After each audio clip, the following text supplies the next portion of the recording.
You're listening to the Casting for Fun podcast, the show that talks about entertainment, sports, music, and inspirational stories for all to enjoy.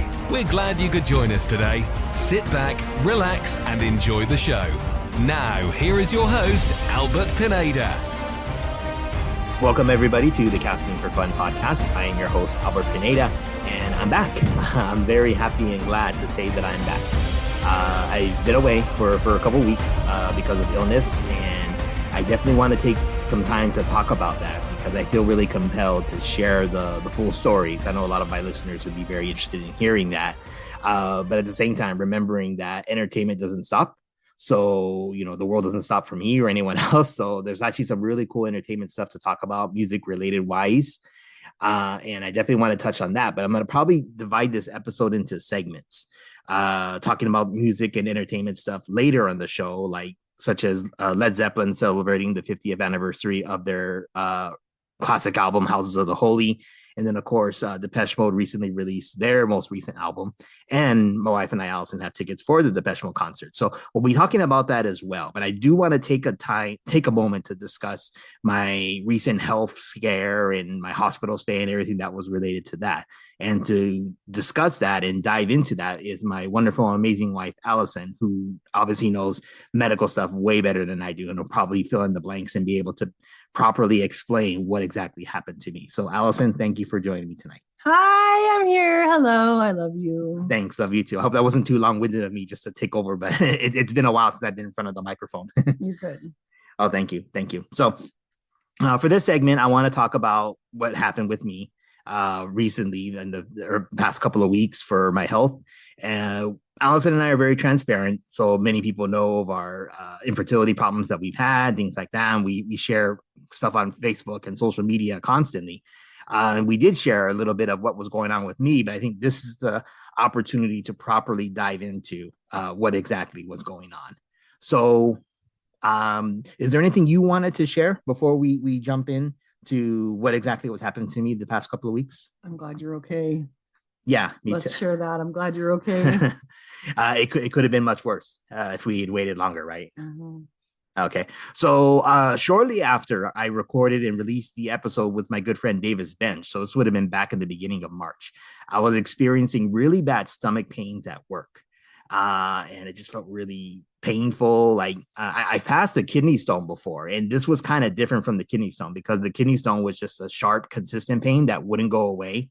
My stomach pains that I was feeling were it was painful, but not quite as painful as the kidney stone. And it would actually kind of get better and then get worse again and get better again. So it was just really weird and inconsistent. And I was experiencing a lot of flu-like symptoms as well. So nausea, vomiting, diarrhea, things like that. So we kind of chalked it up to just possibly having the flu, right? Yeah. I mean, I had the flu and Avery had it. And so we thought you just had the flu too. Yeah. But I mean, it was great that my work was so accommodating and nice and awesome to me that they were able to give me sick pay, cover me for my shifts because I was supposed to go back to work the next day and I didn't. But unfortunately, what happened was this whole ordeal, we missed out on some really fun things that we were going to do with friends, which is kind of disheartening and could be very discouraging, right? It was a little frustrating, but your health needed to prioritize everything. Mm-hmm. And then while all this was going on, I was stuck in bed. I was just trying to take care of my health. I mean, I couldn't really swallow food or, it wouldn't take. So Allison was running the house, taking care of the kids, finding her own coverage at work. So she was really stepping above and beyond to take care of our family and to take care of me while this was happening. Right. Yeah, it was really tough. I'm glad it's over. But then, so what happened was we also missed out on a Carrie Underwood concert, which again was really disheartening to us that we weren't able to go to that. And so after about almost a week of just this bad feeling, not going away, or the pain would go away, but then it would come back.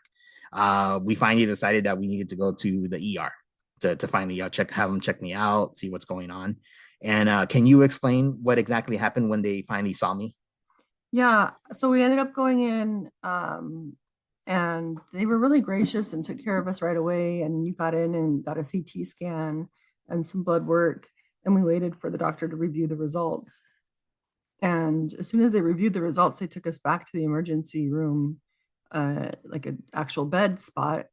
And I fully expected them to come in and say, everything looks fine. You must just have the flu. We'll give you some IV hydration and send you on your way. But the doctor walked in and he said, okay, so you're septic and we're going to keep you. And I was like, wait, what? Like, sepsis is a big, scary thing and people die from it. And having them be so serious and worried from the very start really scared me. But that's basically what it was. They said that you had an abscess that burst, either from your intestine, or at the time they weren't sure if it was your appendix. And there was signs of infection all over, and you were really, really sick. And so they immediately admitted you and started an IV and did more labs and more tests and more scans to try and figure it all out. But it was like 0 to 60 really fast when they realized what was wrong with you.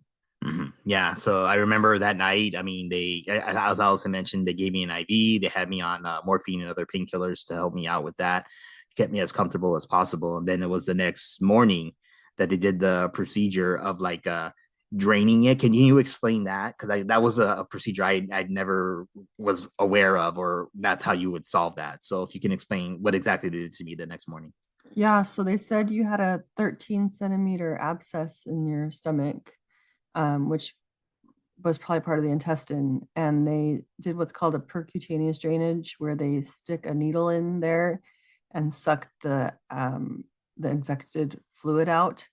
And then they attach a bag to it with a drain, and the drain with suction pressure pulls more fluid out. So they said that they took out, I don't know how detailed you want this to be, but no, you can go ahead. Go for okay. it.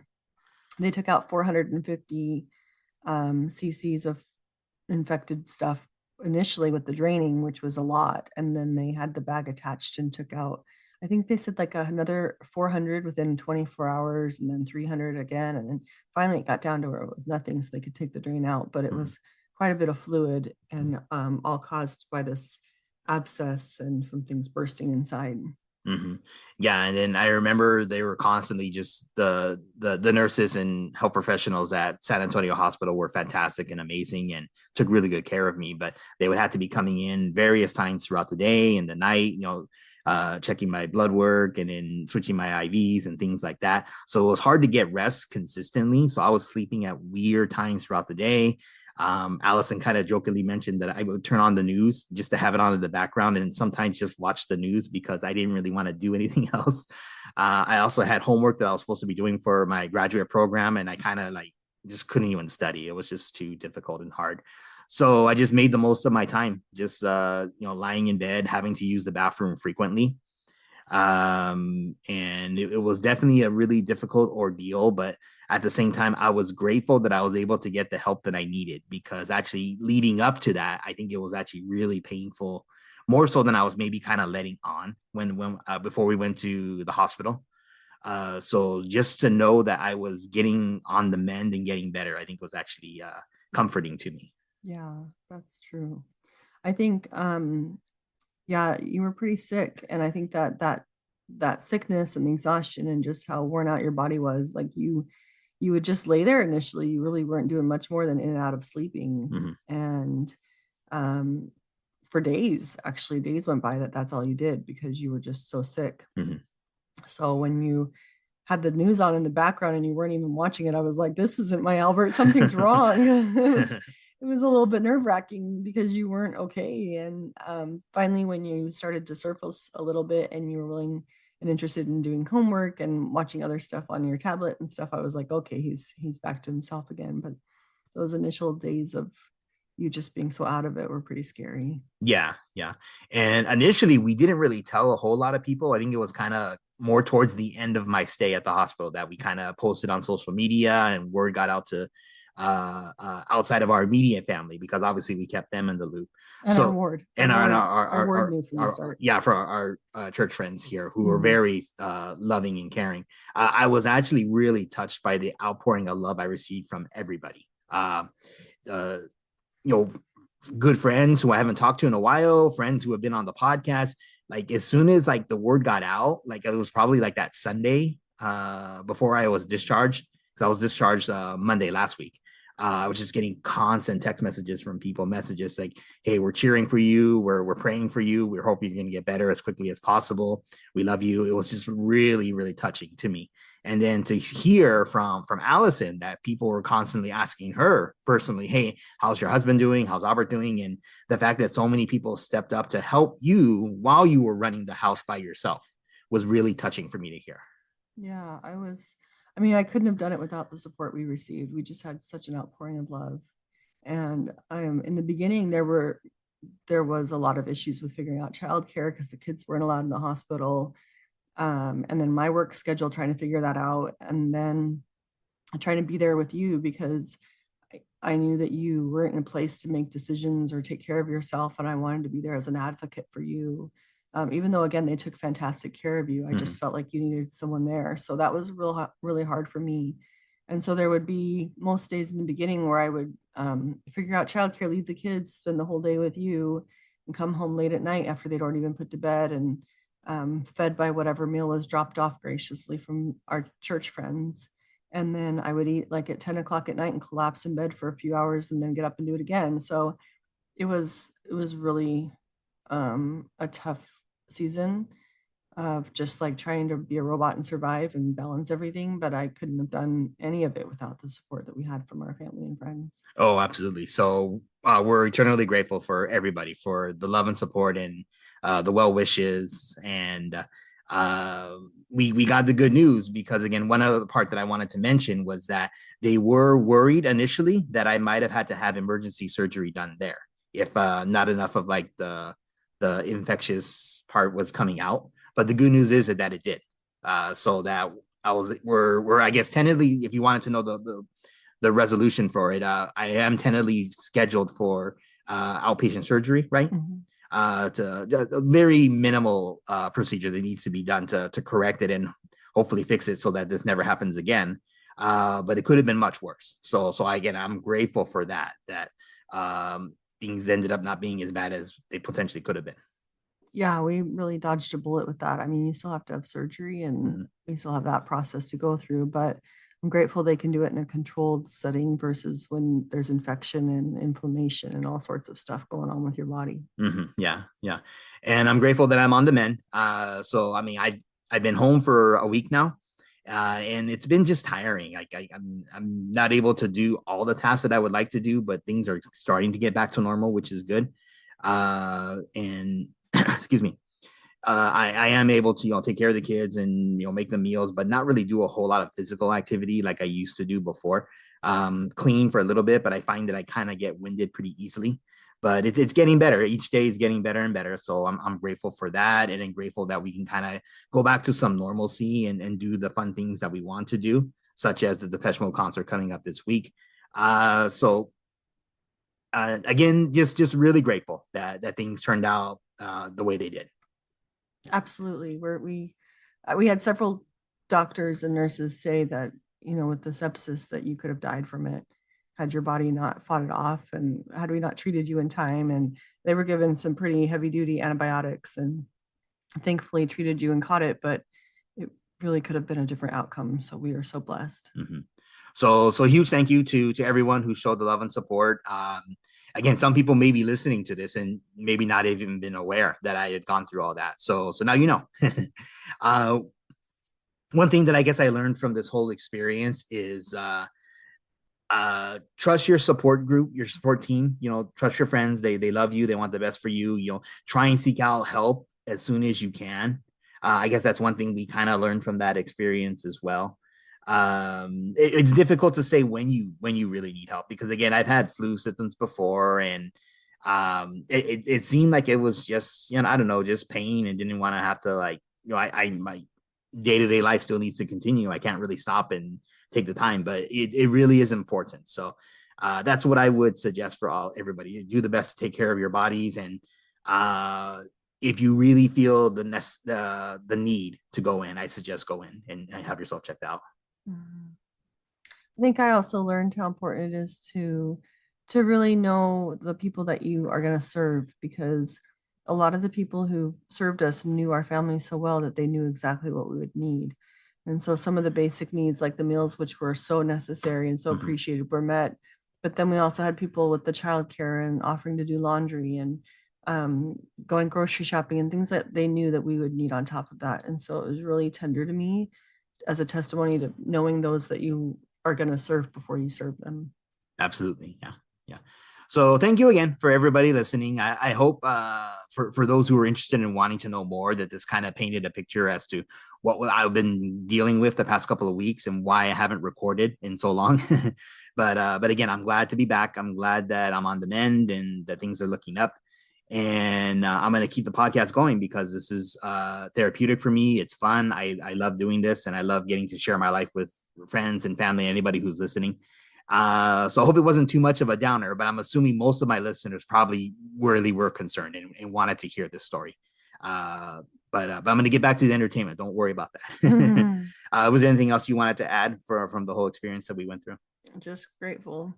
So grateful. Mm-hmm. I'm very, very grateful for my wife, Allison, for taking care of our kids while I was out running the house, just giving of herself to take care of me and to cheer me on and to cheer me up. And I'm grateful for everybody.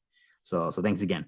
Cool. So we're going to go ahead and take a break, and then we'll be back with another segment talking about entertainment stuff. But again, I really felt compelled to share that experience with the listeners, just so you are aware of what was happening to me. So again, thank you everybody for your love and support, and we'll be back shortly with the Casting for Fun podcast. Bye, everyone.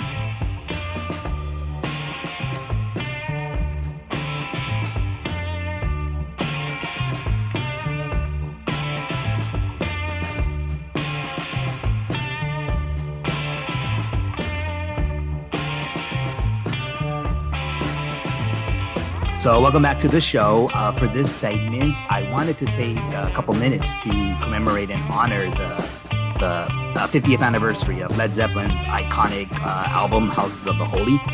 This is definitely my all-time favorite Zeppelin album, as is the song Over the Hills and Far Away, which is featured on the album. Before I get to that, though, actually, my daughter Avery is here. She wanted to say a few things. Avery, how are you? You're good? Talk to the microphone stuff. Good. Very cool. Are you enjoying your spring break? Everybody listen to Boo Boo Bus podcast. Hey, oh my goodness. Okay. Well, what have you enjoyed from spring break? What are we doing for fun? Disneyland and Boo Boo Bus. Yeah, we're going to go to Disneyland. Yeah, that's going to be lots of fun. So it's definitely been really great for me to be home from the hospital, so I can spend time with my daughter and enjoy her spring break. So just relax and have fun. Disneyland, we'll see how I handle it. I mean, it's going to be a little more of a strain on my body than I'm used to, but I think I can handle it. I want juice. Okay, we'll get you juice later. Okay. So anyways, yeah, so let's talk about Led Zeppelin, Houses of the Holy. At the time of this recording, it is Tuesday, March 28th. So today is the 50th anniversary of the release of the album, which initially came out in March 28th of 1973. So I want to share just a few fun facts about this album. As I mentioned, it's my all-time favorite. I listened to it constantly in high school. I remember just driving around, playing it on my Discman, hooked up to the family car that I was driving. So it was definitely one of my favorites.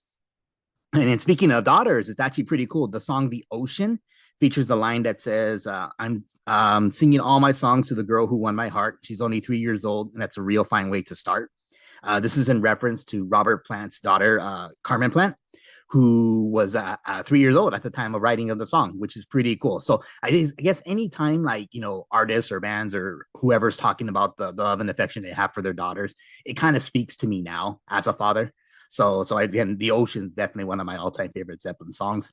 Another interesting fact about the song, the Rain song, Jimmy Page apparently, and again, all these facts are stuff I found over the internet. Jimmy Page has claimed that after a conversation with George Harrison, who said that the Zeppelin didn't really have any ballad type songs, they ended up recording the Rain song as answering his challenge. But it seems kind of strange and weird to me because I guess it depends on how you define ballady songs. Because before the Rain song, I would have argued songs like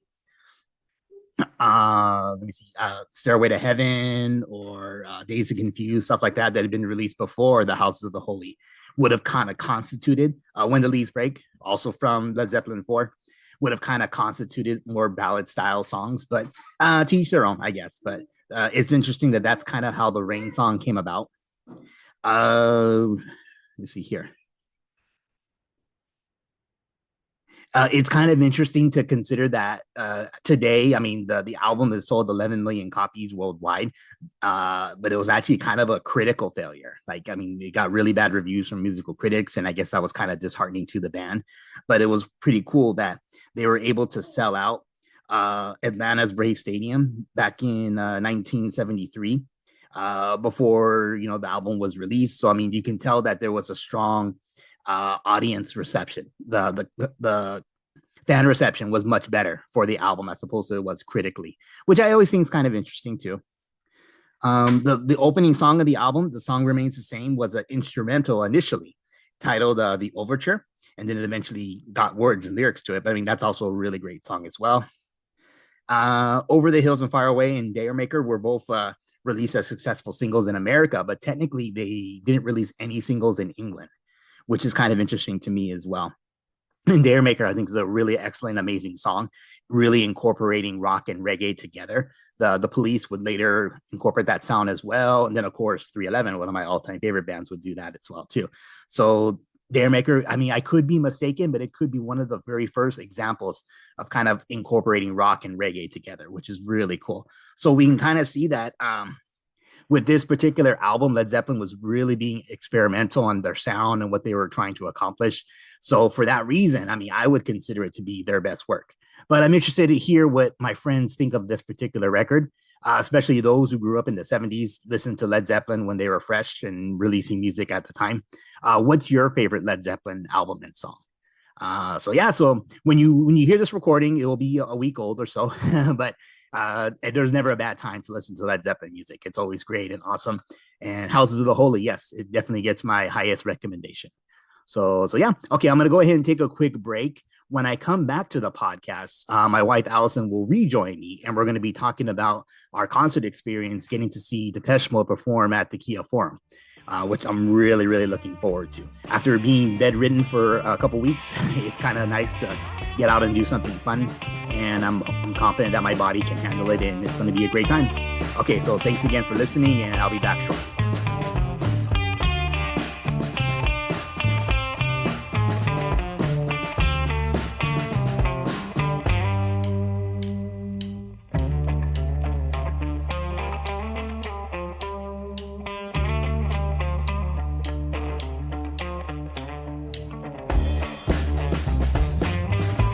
Welcome back, everybody, to the show. So for this last segment, I wanted to share with everybody mine and Allison's experience attending the Depeche Mode concert this past week on March 28th, which was last Tuesday night. And of course, returning to talk about this particular segment in the show is my wonderful wife, Allison. Allison, how are you? I'm wonderful. Yes, you are. So very good, very good. So we're going to reminisce on the show. And to be honest, as we mentioned before, it was really important for us to have this show. We've been planning for it for a while. But of course, as we mentioned at the top of the program with my illness, so many plans had to be canceled. And I know that can be frustrating and difficult and hard for anyone to have to deal with. Understandable why we weren't able to do a lot of the fun things we had planned. But it was good that we got this one in, right? Absolutely. It was a real bummer to have to miss a bunch, but this one was really, really good for our souls. Oh, absolutely. Yeah. So I want to talk about the venue itself. So the Kia Forum and, of course, the Depeche Mode concert. The Forum's a huge, historical musical venue for the Southern California area. I mean, most famous for being the Lakers home court for the Showtime era Lakers, but there's been so many legendary concerts that have taken place at the Forum. Going back to Led Zeppelin, like I was just talking about in the previous segment, they did some really cool live concerts that were recorded and released on CD and vinyl called How the West Was Won at the Forum. So shows from there, and then I personally gotten to see the Red Hot Chili Peppers numerous times, and AC/DC as well. That was back when it was the Great Western Forum, and now, of course, it's the Kia Forum now that it's been renovated. So for Allison, for you, for the first time going to the Forum, what was your experience like at the venue? What did you feel about the venue itself? I thought the acoustics were amazing in the venue. They sounded really good, but I think also the venue helped with that too. It felt like compact family kind of tight fit, but it housed how many people? I want to say like 18 or 19,000. So like back when, basketball size arena. Yeah, but it didn't feel that big, which was Yeah. nice in a good way. It was a Yeah. good way. Like I felt like everyone was close and compact, but in a good way. So I really, really, really liked it. It's one of my favorite venues we've been to. Oh, very cool, very cool. And it was actually kind of cool. You kind of sold us or kind of suggested about the prepaid parking, right? Yeah, I'm Did you sold want on to? that now. Do you want to explain how that worked for us when we did it? Yeah, I mean, we basically just chose a parking on either side of the forum and they like checked us right in and we parked really super close and walked right in. It was so nice. I'm sold on parking pre-purchasing because when we haven't done that, you're driving around, you're trying to find places, it's a pain and you pay a buttload anyways by parking ahead of time. Oh, absolutely. Yeah. In fact, we saw that if we hadn't, they were actually redirecting people all the way over to the SoFi Stadium. So, the big football stadium next door, which isn't like a terrible, terrible walk, but it still would have been a lot farther. Yeah. And then for me, I mean, still like kind of recuperating, like my strength's getting better, but I'm not at 100%. So not having to walk that far would have been better. Yeah, absolutely. Yeah. Yeah. And then we got matching t-shirts too. That was Yeah, pretty we fun. did. Did you like the design we got? Yeah, I think it was really nice. A lot of the designs were really cool and I think that they're awesome, just pricey. Yeah, they are pricey. I mean, we could have bought from like the vendors, but I think they only for the street vendors outside. But I mean, they're poor quality and they're usually not very good. They're not authentic. Not authentic. Yeah, and then I think oftentimes they only take cash only, and like I mean, no one really carries just cash. Yeah. No, I like the ones we got. That just you pay for the concert t-shirt, that's for sure. Yeah, absolutely. Okay. Yeah, but we looked cool. We did look cool. Yeah. Yeah. And then one last thing about the venue itself. I mean, I remember just the restrooms, how it worked, that you have to go down the stairs, which is kind of annoying. It'd be really, really hard to renovate and fix that. So, I mean, was that a problem for you at all? No, only that everywhere, like anything, the girls' line is forever long. I don't understand why it's so long, but yeah. No, yeah. But again, it's not too many venues like that, I think, where you have to like go down the stairs to get to the restroom. But yeah, I mean, there are plenty of restrooms, so that was pretty cool. Yeah. Cool. So the concert itself, I'm curious to hear, what did you think of Depeche Mode's performance? Oh, I thought they were amazing. I mean, really one of my top favorite concerts we've been to. I think again, they sounded so good live. Like not everybody sounds as good live as they do on the radio, I think with editing and stuff, but they truly sounded good. Plus, I think they're just really entertaining. They really put on a good show with just rocking it out. And I think part of that's like some funny dance moves to get your attention and some really cool spotlights on the guitar and the drums and things like that. But it was just really fun to watch them and to see how much fun they were having. Oh yeah, very cool. Yeah. So it's pretty cool. Like you mentioned, I think you during the show you had mentioned that how animated Dave Gahan was, the lead singer. And then one of their trademark songs is a song called Question of Time. That's kind of, I think they did it more when they were younger, because like there's a certain sequence, I think halfway through the song, where it's the music playing, he stops singing and he spins around like, circle multiple like 1080, or even like what's the higher past 1080, like I don't know, like, if you're just spinning around circle and doesn't lose his balance, and it's really cool and everyone shouts and screams. They didn't play that song, so but again, he still had his dance moves, so that was really fun to see. And then the song selection was really great too, and you mentioned a lot of the newer songs you really liked, which was pretty cool, like Wagging Tongue, which was the second song that they had played. That was one of your favorites you mentioned, right? Yeah, I hadn't really listened to a lot of their newer songs, which is my bad, but the Wagging Tongue and then Ghosts Again was really good. But I really liked their new music. I mean, their classic stuff is of course catchy and everybody knows it, and so you do enjoy it, and I did.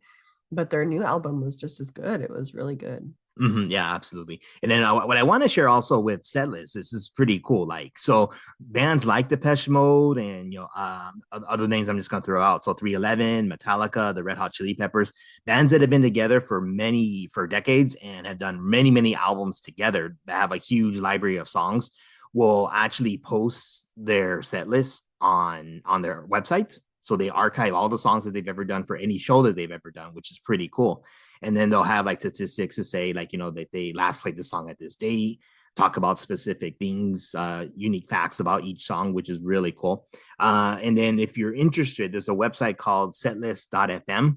So if a band isn't posting their specific set lists on their website, you can go to this site where basically any artist you can catch for people playing songs and stuff, which is cool. So a few things about the show that I wanted to share. World in My Eyes, which is a great song from the Violator album, was dedicated to Andy Fletcher after he passed away. From where we were sitting, we couldn't get a good view. In fact, you even asked me about that. But there's pictures online and YouTube videos of the video board because they showed his picture on the screen. And fans had mentioned that was actually Andy's very favorite song by the band. So that was the one that they chose to, hey, we're going to play this song to commemorate and honor him after his passing, which is pretty cool. Mm-hmm. And it's also interesting to learn just like what songs people like from or which artists of their various songs in their repertoire is their favorite, which is kind of cool. I don't know if we know that for many bands. Yeah, that's true. I was bummed that I didn't get to see them when Fletcher was alive. Like, what a cool thing that you've been able to see that. Mm-hmm. How would you compare the two? Very, very similar because his main thing was to play keyboards as well. And actually I had the conversation with my friend Joel last year, who's a huge Depeche Mode fan. Sometimes it might on the surface seem like he doesn't do much, but he was actually like, a linchpin or like, a backbone for the band, which was really, really cool, kind of keeping the band together. And he had his contributions as well, but maybe not quite as noticeable, say like as Dave or Martin, but I think he played an important part of the role in the band. Yeah, I wish I could have seen that, but they still did a fantastic job regardless. Yeah. And then, of course, one other thing I wanted to share for the set list. So again, you can look on the statistics on each of the songs. They played the song Condemnation from the Songs of Faith and Devotion album. And it was really cool because it was the first time I'd ever heard that song live. It hadn't been played by the band since 2013. Wow. And also an interesting thing is we got to hear Dave Gahan sing it himself. And he hasn't sung it himself not since 2001. Wow. So it's been almost 20 years, a little over 20 years since the last time we got to hear that, him sing it. And it was really, really cool just to look at the set list and see, hey, this is a cool thing that we got to experience. And I was actually looking at the set list for the other shows that they've done so far for the tour in Northern California and in Las Vegas. They haven't gotten Condemnation. They got a different song instead. I think they got Waiting for the Night. So our set list was cool. We got a special treat for the LA show. Of course, it's a special treat for everybody getting to see Depeche Mode. Right. That's awesome. Yeah. So much fun. All my favorites, most of my favorites were played. So Personal Jesus, Never Let Me Down Again. Just Can't Get Enough was really cool to dance with you and record ourselves singing along. That was really fun. That was fun. That's a good song. Yeah. Enjoy the Silence, as you mentioned. So many of the new songs were really great too. So Ghost Again. Soul to Me, which was really, really cool, ballady one that Martin sung. That one was really great too. That was cool with the acoustic. Yeah. So we had so much fun. It was a blast. And yeah, I can't speak highly enough how much I love the band. And it was extra special to finally have Allison come with me to go see them live. Yeah, it was really nice to have a date night after all we've been through, and then to make it such a sweet date night was really, really, really fun. And they were so good. So good. So yeah, I'm hoping that they'll keep touring for years to come. I mean, we know I speculated on it last year when Andy had passed away, that this possibly could be the end. You never know with these bands. I mean, The Cure is coming back to town, which is going to be cool, but I think we're going to be really busy in May when they're playing. So I don't know if we'll be able to go, but probably not. Yeah, I think it's right around the time of a wedding that Allison's playing.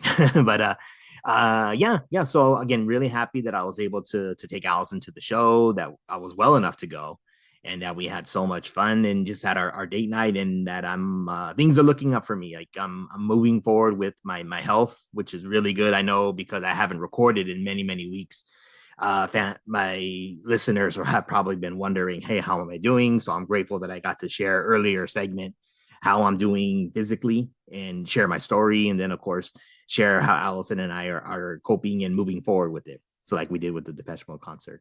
Yep. We're doing great. Yeah. All things considered. All things considered. Was there anything else you wanted to add? No, it was just awesome. I highly encourage people, if you like the band, go see them. It's really worth it. And then I also would recommend the new album Memento Mori. It's gotten tons of really great reviews. It's probably their best album in the 21st century. So from 2000 on, this is probably the album I think to really check out. And yeah, so okay, cool. I think we're good to go ahead and wrap up for this episode. Thank you again for everybody's patience and allowing me to do this in multiple segments and to finally get an episode back on. After this, I hope to get back to my regular schedule. I do have to have a surgery done, which I hopefully won't be too intrusive and won't interfere too much with scheduling, but we'll keep you guys posted. And again, thank you for the love and support for all my family and friends and for supporting the show. And thank you so much. Thank you, everybody. Okay, you've been listening to the Casting for Fun podcast. Thanks, everyone. Bye.